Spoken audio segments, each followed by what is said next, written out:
ಪಹಲ್ಗಾಮ್ನಲ್ಲಿ ಪಾಪಿ ಉಗ್ರರು ನಡೆಸಿದ ಘೋರ ಹತ್ಯಾಕಾಂಡವನ್ನು ವಿರೋಧಿಸಿ ಹಿಂದೂ ಹಿತರಕ್ಷಣಾ ಸಮಿತಿ ಮತ್ತು ವಿವಿಧ ಕನ್ನಡಪರ ಸಂಘಟನೆಗಳು ಹೊಳೆ ನರಸೀಪುರ ಪಟ್ಟಣದಲ್ಲಿ ಬೃಹತ್ ಪ್ರತಿಭಟನೆ ನಡೆಸಿದರು.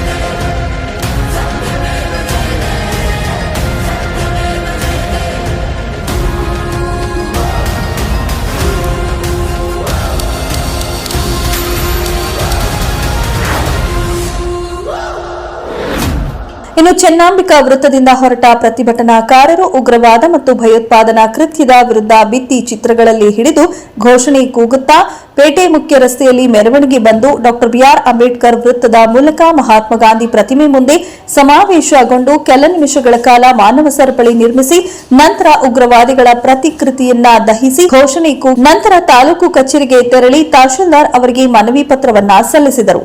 ನಂತರದಲ್ಲಿ ಮಾತನಾಡಿದ ಹಿಂದೂ ಹಿತರಕ್ಷಣಾ ಸಮಿತಿಯ ಮುಖಂಡರಾದ ಹೊಸು ರಮೇಶ್ ಅವರು ಕಾಶ್ಮೀರದ ಪಹಲ್ಗಾಮ್ ಮತ್ತು ಪಶ್ಚಿಮ ಬಂಗಾಳದಲ್ಲಿ ಪಾಕಿಸ್ತಾನದ ಕುಮ್ಮಕ್ಕಿನಿಂದ ಹಿಂದೂಗಳ ಮೇಲೆ ನಡೆಯುತ್ತಿರುವ ಭಯೋತ್ಪಾದನೆ ಹಾಗೂ ಉಗ್ರವಾದ ಹತ್ಯಾಕಾಂಡದ ವಿರುದ್ಧ ಹಿಂದೂಗಳು ಸಂಘಟಿತರಾಗಿ ಒಗ್ಗಟ್ಟಿನಿಂದ ಹೋರಾಡಬೇಕಿದೆ.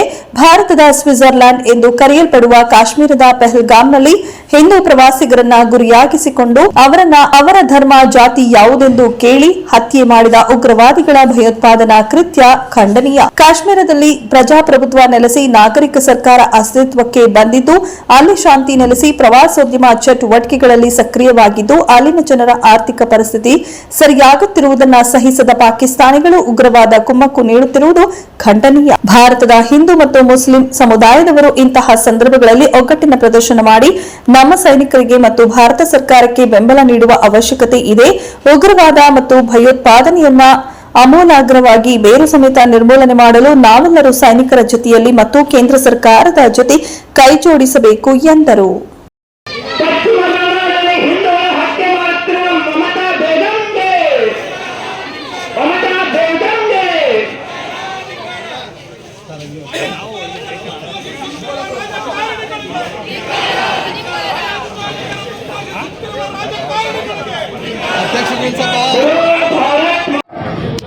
ಹಾಗೆ ಪಶ್ಚಿಮ ಬಂಗಾಳದಲ್ಲಿ ನಡೀತಿರುವಂತಹ ನಿರಂತರ ಹಿಂದೂಗಳ ಮೇಲೆ ನಡೀತಿರುವಂತಹ ದೌರ್ಜನ್ಯ ಇದೆಲ್ಲವನ್ನು ಪ್ರತಿಭಟಿಸಿ ಒಂದು ಉಗ್ರವಾದ ಹೋರಾಟವನ್ನ ದೇಶಾದ್ಯಂತ ಹಿಂದೂಗಳು ಮಾಡ್ತಾ ಇದ್ದಾರೆ.